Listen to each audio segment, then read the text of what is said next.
Hello, and welcome to the fifth episode of my top 10 favourite tube stations. Today we are going to be looking at number 6 on the list, which is Westminster.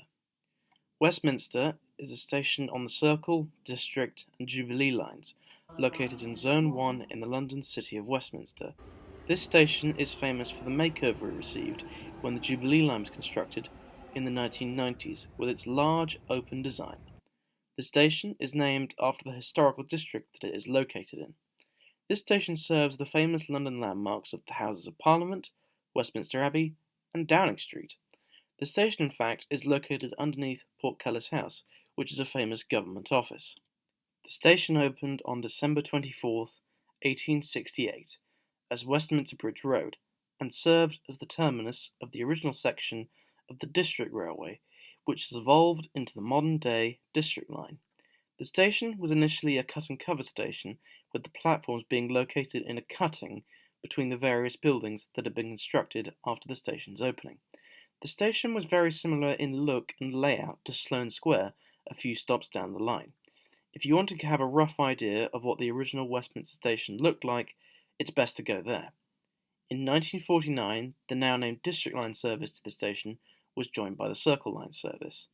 The station was still largely unchanged from its original Victorian styling, but soon one project would change everything.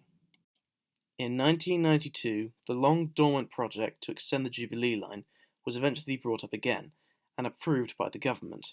The concept for an extension had been in place since 1979, when the Jubilee Line first opened, and the route was initially to have the line run from its then terminus at Charing Cross through the City of London and eventually to the derelict Docklands. However, the plan that was agreed in 1992 was for the line to run south of the river via Southwark and Bermondsey. This meant the closure of the Jubilee Line platforms at Charing Cross and starting the extension just beyond Green Park.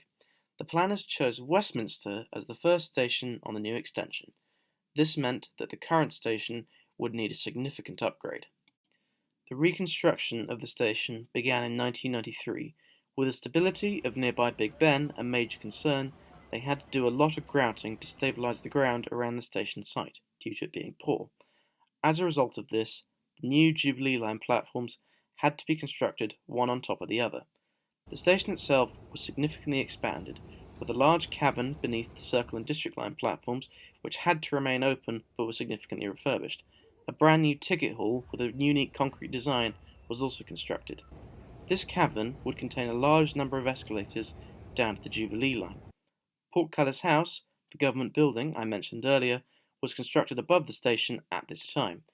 Jubilee Line trains began serving Westminster Station on December 22nd, 1999, with it being the final phase of the new extension, opening dangerously close to the Millennium deadline.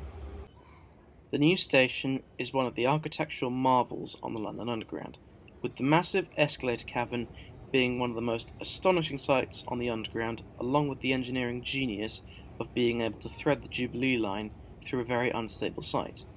I normally describe the station as a beautiful concrete palace. It's for these reasons and the beauty of the Jubilee Line section that I love Westminster Station, which is why it deserves a place on this list. Anyway, that is going to be the end of today's video. Stay tuned for number 5 coming soon, as we count down my top 10 favourite tube stations.